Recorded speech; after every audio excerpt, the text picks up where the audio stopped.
Brother, I love you to death, but you got to get this idea out of your head that the KJV is perfect and that nothing could ever be tampered with in the Bible, because simply, it's not true. God gave us free will, which means people can alter things and make choices. Did God preserve his word? Yes. Does that mean the Bible that you read from is perfect? No. And I'll prove it. But first, we need to know how God works. In Deuteronomy 19, he said, "One witness is not good enough. On the evidence of 2 or 3 witnesses shall a charge be established." Jesus says the same thing in Matthew 18. Every charge may be established by the evidence of 2 or 3 witnesses. And then Paul in 2 Corinthians 13, "For every charge must be established by the evidence of 2 or 3 witnesses." This is significant because God left us witnesses for his word. Almost every mainstream Bible translation comes from the Masoretic text. Well, there's an issue with this because the Masoretic text was written by anti-Christian Jews nearly 1,000 years after Christ walked the earth.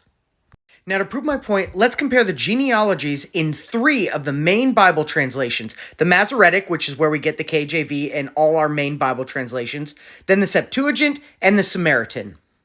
Now, if you look in this column, it's the begetting age in the Masoretic text in Genesis. Now, let's check it out. Shelah, 30 years when he begot Eber, 34 years when he begot Peleg, and 30 when he begot Ru, 32.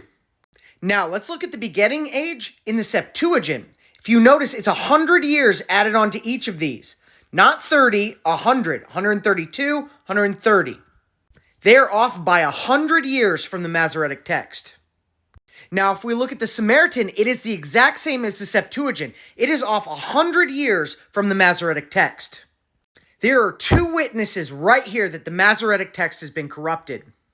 Now, this may not seem like a big deal, but if you add all these extra ages into the genealogies, it changes the timeline by 650 years. And if we go off the Masoretic text timeline, this would allow Shem to be alive at the same time as Abraham.